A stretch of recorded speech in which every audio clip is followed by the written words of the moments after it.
সকলকে নমস্কার। আমি এখন শুরু করছি পশ্চিমবঙ্গ মধ্যশিক্ষা পর্ষদের ক্লাস 7-এর নিজে করি 1.1-এর অঙ্কগুলি। তার প্রথম আছে 1 টাকার 1/2 অংশ সমান কত পয়সা। চলে আসো। আমরা জানি 1 টাকা সমান সমান 100 পয়সা। তাহলে 1 টাকার 1/2 পয়সা অংশ সমান সমান কী হবে? 100 পয়সা গুণ 1/2। 2 দিয়ে 100কে কাটলে কত হয়? 50। তাহলে 50 গুণ 1 সমান সমান 50 পয়সা। তা উত্তর দেখা গেল 50 পয়সা। দুয়েরটা, দুয়ের প্রশ্নতে বলা আছে 1 বছরের 1/4 অংশ সমান কত মাস। তাহলে আমরা জানি 1 বছর সমান সমান 12 মাস। তাহলে এর বলেছে 1/4 অংশ, তাহলে 1/4, তাহলে 4 দিয়ে যদি 12কে কাটি হয় 3, তাহলে 3 গুণ 1 সমান সমান 3 মাস। এবার আমরা চলে আসি 3 নম্বর অঙ্কের। 3 নম্বর অঙ্কে বলা আছে 4 টাকার 5/8 অংশ সমান কত। তাহলে 4 টাকা, 4 টাকা মানে হবে 4 গুণ 100 পয়সা, তাহলে হচ্ছে 400 পয়সা। এইবার এর বলেছে 5/8 অংশ, তাহলে সমান সমান 400 গুণ 5/8। 8 দিয়ে এটাকে কাটলে 5×8 = 40, 0 করতে 0, তাহলে 50 গুণ 5, তাহলে হচ্ছে 250 পয়সা। এটা আমরা নিজে করি 4 নম্বর অঙ্কে চলে আসি। 4 নম্বর অঙ্কে বলা আছে 2 কিলোগ্রামের 1/5 অংশ সমান সমান কত গ্রাম। তাহলে প্রথমে জেনে নিতে হবে 2 কিলোগ্রাম সমান কত। তাহলে 2 কিলোগ্রাম, কিলোগ্রাম, কিলোমিটার অথবা কিলোলিটার যাই বলুক, সেটাকে আমরা গ্রামে প্রকাশ করতে গেলে 1000 দিয়ে গুণ করব। তাহলে 2 গুণ 1000 সমান সমান 2000 গ্রাম। এইবার বলেছে এর 1/5 অংশ, তাহলে সমান সমান 2000 গুণ 1/5। তাহলে 5 দিয়ে যদি আমি 20কে কাটি, 5×4 = 20, আর 2 শূন্য পড়ে থাকছে, তাহলে 400 গুণ 1 সমান সমান 400 গ্রাম। এইবার 5 নম্বর অঙ্কটা নিজে করি। 5 নম্বর অঙ্ক 5 লিটার 2 ডেসিলিটারের 1/2 অংশ। তাহলে আমাকে প্রথমে বের করে নিতে হবে 5 লিটার সমান সমান কত ডেসিলিটার, তার সঙ্গে 2 ডেসিলিটার যোগ। তাহলে 5 লিটার প্লাস 2 ডেসিলিটার। তাহলে আমরা জানি কিলো, হেক্টর, ডেকা, তারপর লিটার, তারপর ডেসি, সেন্টি, মিলি। তাহলে 5 লিটার সমান সমান হচ্ছে 5 গুণ 10 যোগ 2 সমান সমান 50 যোগ 2 মানে 52 ডেসিলিটার, 52 ডেসিলি। এইবার এর বলেছে 1/2 অংশ, তাহলে আমরা লিখতে পারি 52 গুণ 1/2 সমান সমান, এটা কাটলে 26 দুগুণে 52 মানে 26 গুণিত 1 সমান সমান 26 ডেসিলিটার। এটা আমাদের ডেসিলিটারে প্রকাশ করতে বলেনি, আমাদেরকে লিটার এবং ডেসিলিটার দুটো এককে প্রকাশ করতে বলেছে। তাই আমরা যখন এরকম চলে আসবে তখন আমরা এটাকে 10 দিয়ে ভাগ করে নেব লিটার বের করার সময়। তাহলে যদি 26কে আমরা 10 দিয়ে ভাগ করি, তাহলে 10 দুগুণে 20 আর 6 পড়ে থাকছে, তাহলে আমাদের উত্তর হবে 2 লিটার আর 6 ডেসিলিটার।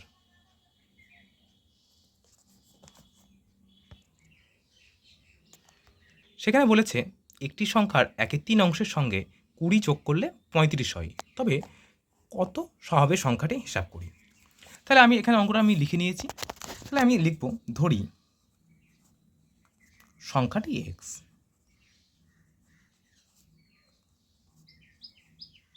তাহলে এক্সের 1/3 সঙ্গে 20 যোগ করতে হবে।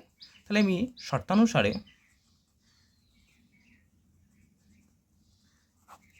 এক্সের 1/3 মানে এক্স গুণিত 1/3 এর সঙ্গে 20 যোগ করলাম সমান সমান 35, তাহলে এখানে আমার বাম পক্ষ আর ডান পক্ষ দুটো দিক থাকবে, যেখানে বাঁ দিকে থাকে কোশ্চেন মার্ক অংশটা, আর ডান দিকে বলছে যেটা উত্তর হিসেবে বলবে সেই অংশটা। তাহলে এক্সের সঙ্গে 1-3 গুণ করলে আমি এখানে বা লিখতে হবে, x/3 যোগ 20 সমান সমান 35। পরের লাইনে x/3 সমান সমান 35, বাঁ দিকে যোগ থাকলে ডান দিকে গেলে বিয়োগ, তাহলে x/3 সমান সমান 20 থেকে 35 থেকে 20 বিয়োগ করলে আমার আসছে 15। তারপরে বাঁ দিকে ভাগ থাকলে ডান দিকে গিয়ে এই 3টা হয়ে যাবে গুণ, তাহলে 15 সঙ্গে 3 গুণ করলে হবে আমার 45। তাহলে আমার উত্তর কত? আমার উত্তর হচ্ছে সংখ্যাটি হবে 45। পরের অঙ্কটা বলেছে হিসাব করে দেখি 5-এর সাথে 2 গুণের সঙ্গে কত যোগ করলে 3 পাবো। তাহলে 5-এর সাথে 2 গুণ মানে 2 গুণ যোগ একটি বাক্স মানে কত আমরা জানি না সমান সমান 3। তাহলে পরের লাইনে 5-এর 7-এর সঙ্গে মানে 5 আর 2 উপরে আছে মানে গুণ হয়ে যাবে, তাহলে 10/7 যোগ বাক্স সমান সমান 3। পরের লাইনে যেটা জানি না সেটা আমি বাঁ দিকে রাখবো, আর এটা যোগ আছে তার মানে ডান দিকে গেলে কি হয়ে যাবে? বিয়োগ হয়ে যাবে। তাহলে 10-এর 7 ডান দিকে গেলে বিয়োগ হয়ে গেল। তাহলে 7 এখানে লসাগু। আমরা জানি যদি কোনো কিছু মানের তলায় কিছু হর না থাকে তাহলে যখন ডান দিকে যে পদের হর থাকে তার সঙ্গে লবটি ডাইরেক্ট গুণ হয়ে যায়, মানে 3 আর 7 গুণ হয়ে যাবে, তাহলে 3-7 21, 21 বিয়োগ 10। তাহলে সুতরাং 21 থেকে 10 বিয়োগ করলে কত? 11, 11/7। যেহেতু এটা 11/7 এসেছে তাই এটাকে ভাগ করে দিতে হবে, 7 বিয়োগ 3, তাহলে এখানে 4×7, তাহলে উত্তর হবে আমার 1/4/7। এবার 8 নম্বর অঙ্কটা, যেখানে বলছে 5/7-এর সঙ্গে কত গুণ করলে 4 পাবো হিসাব করি। তাহলে অঙ্কটা আমি লিখে নিয়েছি, চলো। তাহলে 5/7-এর সঙ্গে কত গুণ করলে, ধরি x গুণ করতে হবে, x গুণ করতে হবে। তাহলে শর্তানুসারে প্রশ্নানুসারে যে কোনো একটি কথাই তোমাদের লিখতে হবে। কি লিখব? 5/7 গুণিত x সমান সমান 4, বা x সমান সমান 4 গুণিত, এইটা বাঁ দিকে যা থাকে ডান দিকে যদি চলে যায় গুণ আকার পদটা, তাহলে হরটা লবের সঙ্গে গুণ হবে আর লবটা হরের সঙ্গে গুণ হবে। তাহলে x সমান সমান 4×7 28, 28/5। তাহলে এইখানে যখন একটি উপরে লবটি বড় হরটি ছোট তখন আমাদের ভাগ করে দিতে হবে। তাহলে ভাগ করে দিই, তাহলে 5×5 = 25, বিয়োগ করলে 8 থেকে 5 বাদ দিলে 3 থাকে, তাহলে 5×3/5। তাহলে এটার উত্তর 5×3/5। দেখো এরপরে 9 নম্বর অঙ্কটা, যেখানে বলেছে 2/3, 4/5 ও 2/3 গুণিত 4/5-এর মধ্যে কোনটি সবথেকে ছোট। চলো আমরা এখানে অঙ্কটা লিখে নিয়েছি, তো আমরা সাজিয়ে নিই আগে। তাহলে 2/3, 4/5 আর 2/3 গুণিত 4/5। তা আমরা ছোটোবেলায় একটা অঙ্ক করেছিলাম যেটাকে বলে লসাগু। যখন নিচের হরের পদগুলো যখন আলাদা আলাদা থাকে তখন আমাদের সেই সংখ্যাগুলোকে লসাগু করে নিতে হয়। চলো আমরা সাজিয়ে নিই। তাহলে 3, 5 যদি লসাগু করি 3 আর 5, তাহলে আমি কোনোটা দিয়ে কাটবে না, তাহলে 3 কোতে 3 আর 5 কোতে 5, তাহলে লসাগু সমান সমান 3 গুণিত 5 থেকে যাচ্ছে। তাহলে প্রত্যেকটা নিচে 3 গুণিত 5 আমি লিখে দিলাম। যেহেতু প্রথমটাই শুধু 3 আছে তাহলে উপরে 2 এর সঙ্গে 5 গুণ হয়ে যাবে। যেহেতু এটাই নিচে 5 আছে 3 নেই তাই উপরের সঙ্গে 3 গুণিত হয়ে যাবে। আর যেহেতু এখানে দুটোই আছে তাই উপরে যা আছে তাই থেকে যাবে, কোনো এক্সট্রা কিছু গুণ হবে না। তাহলে আমার আসছে এটা কত? 5×2 = 10, 10/15। এটা আসছে আমার 12/15, আর এটা আসছে আমার 8/15। তাহলে আমার প্রশ্ন করেছি কোনটি সবচেয়ে ছোট, তাহলে আমার উত্তর হবে, দেখো এখানে 10, 12, 15, 8, তাহলে সবকটার নিচে 15 আছে, যেটার উপরে সবথেকে ছোট লব সেটাই আসলে ছোট। তাহলে উত্তর হবে 2/3 গুণিত 4/5, এটি সবচেয়ে ছোট।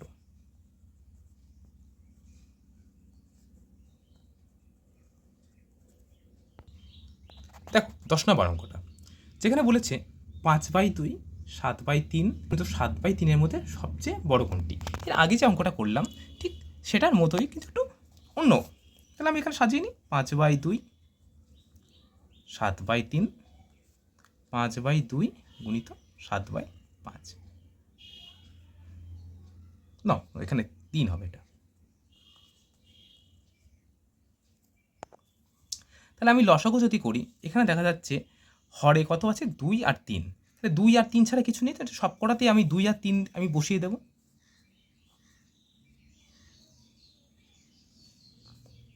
কারণ আমার লবগুলোকে ছোট বা বড় চেক করার জন্য আমি হরগুলোকে সমান করতে হবে। তাহলে এখানে 2 মানে ওপরে 5 আছে, নিচে যেহেতু 3 গুণ হয়েছে তাই ওপরেও 3 গুণ হবে। এটা ওপরে 7 আছে, নিচে যেহেতু 3 আছে 2 গুণিত হয়েছে তাই 2 আমায় গুণ দিতে হবে। আর এখানে যেহেতু 2 আর 3 2 আর 3 দুটোই আছে, তাই আমার 5 আর 7 যা ছিল তাই বসে যাবে। তাহলে এখানে আসছে কত আমার, 5 3 15, 3 2 6, 7 2 14, 3 2 6। এখানে 5 7 35 আর 3 2 6। তাহলে আমার চেয়েছি কি সব থেকে বড়, তাহলে এটা হচ্ছে ওপরে 15/6, 14/6, 35/6। তাহলে আমার অবভিয়াসলি উত্তরে আমার আসবে সব থেকে বড় যেটা সেইটা। তাহলে 5/2 গুণিত 7/3, এটি সবচেয়ে বড়। এরপর 11 নম্বর অঙ্কটি, যেখানে বলছে একটি সংখ্যার 4 গুণ ওই সংখ্যাটির অর্ধেকের সঙ্গে যোগ করলে সংখ্যাটি 1.2 হয়। তাহলে সংখ্যাটি কত? চলো তাহলে আমরা ধরি সংখ্যাটি এক্স, তাহলে সংখ্যাটি 4 গুণ। তা 4 গুণ কী হবে? 4 গুণ বলতে 4 গুণিত এক্স, তাহলে 4 গুণিত এক্স, আর অর্ধেক হবে কত, x/2। তাহলে শর্ত মতে বা তোমরা শর্তানুসারে লিখতে পারো যে সংখ্যাটি 4 গুণ সংখ্যায় যোগ করতে হবে সংখ্যাটির অর্ধেক মানে x/2। যোগ করলে কত হবে? যোগফল 1.2/3। তাহলে বাঁ দিকে আমি লসাগু করে নিই। এখানে 2 আছে, এখানে কিছু নেই, তার মানে আমি 2 করতে 2 লসাগু। যেহেতু আমি বলেছি কোনো সংখ্যার যদি হর না থাকে তখন পাশের সংখ্যার হরের সঙ্গে সেটি গুণ হয়ে যায়। তাহলে 4-এর সঙ্গে 2 গুণ হলে হবে 8x প্লাস এক্স। আর এটা আমার একটা মিশ্র ভগ্নাংশে আছে, তখন কি করতে হবে? 3 একে 3 আর 2 এ 5, আর নিচে হর 3 করতে 3। বা 8xের সঙ্গে x যোগ করলে হয়ে যাবে 9x/2 সমান সমান 5/3। বা x সমান সমান আসবে, ডান দিকে যেটা আছে সেটা আমি আগে লিখে নিই। আমি বলেছিলাম বাঁ দিকে যদি হর আর লব গুণ আকারে থাকে তখন কি হবে? ডান দিকে গিয়ে লবের সঙ্গে হর আর হরের সঙ্গে লব, তাহলে 2 চলে যাবে ওপরে আর 9 চলে আসবে নিচে। তাহলে আসছে 10/3 9 27। তাহলে x সমান সমান 10/27। তাহলে সংখ্যাটি ছিল 10/27। এরপর 12 নম্বর অঙ্কটি, যেখানে বলছে 1/2 বিয়োগ 1/3 ভগ্নাংশটি 1/2 প্লাস 1/3-এর মধ্যে কতবার আছে হিসাব করি। চলো আমরা অঙ্কটি লিখে নিয়েছি, তাহলে আমার অঙ্ক শুরু হবে। তা এই সংখ্যাটি এটার মধ্যে কতবার আছে, মানে এটা হচ্ছে মেন সংখ্যা, তার মধ্যে কতবার যখন আমাদের বের করতে হয় তখন আমরা ভাগ করি। তাহলে আমরা কি করব? 1 +/2 প্লাস 1/3 ভাগ 1/2 বিয়োগ 1/3। তাহলে সমান চিহ্ন দিচ্ছি, যেহেতু এখানে বামপক্ষ ডানপক্ষ নেই তাই আমাকে সমান চিহ্ন দিতে হবে। তাহলে আমি এই লসাগুটা করে নিই। তাহলে 3 আর 2 লসাগু করলে 6, 6কে 2 দিয়ে ভাগ করলে 3, 3-এর সঙ্গে 1 গুণ করলে 3, 6কে 3 দিয়ে ভাগ করলে 2, 2-এর সঙ্গে 1 গুণ করলে 2 ভাগ। এখানেও সেম, 2 আর 3-এর লসাগু 6, 6কে 2 দিয়ে ভাগ করলে 3, আর 6কে 3 দিয়ে ভাগ করলে 2। তাহলে আমার চলে আসছে কত? এটা 3 আর 2 5, 5/6 ভাগ 3 থেকে 1 বিয়োগ করলে 1/6। আমরা এই রকম ভগ্নাংশের ভাগ আমরা করতে পারি না, তখন ভগ্নাংশে ভাগ করতে গেলে কি করতে হয়? আমাকে গুণ লিখে এই যে ভগ্নাংশ সেটাকে উল্টে দিতে হয়। মানে 1/6 আছে, আমরা এটাকে করব 6/1। তাই এই নিচের 6 উপর 6 কেটে গেল, তাহলে 5/1 থাকছে। 1 দিয়ে ভাগ করাও না করাও তাই আমাদের উত্তর হবে 5। মানে এই ভগ্নাংশটি এটির মধ্যে 5 বার আছে, ঠিক ঠিক আছে? তোমরা যদি এই অঙ্কগুলো সব বুঝে থাকো এবং এইরকমই আরও প্রচুর ভিডিও পেতে চাও, যেখানে ক্লাস 5 থেকে ক্লাস 10 পর্যন্ত পশ্চিমবঙ্গ বোর্ডের সমস্ত অঙ্ক বিজ্ঞান বিনামূল্যে একবারে পড়ানো হবে তোমাদেরকে, তাহলে তোমরা আমার এই চ্যানেলটিকে সাবস্ক্রাইব করো, যার নাম হিমাদ্রি সায়েন্স একাডেমি, এবং বেল আইকনটি চাপিয়ে রাখো যাতে আমার ভিডিও ছাড়ার সঙ্গে সঙ্গে তোমাদের কাছে পৌঁছে যায়। শুভরাত্রি।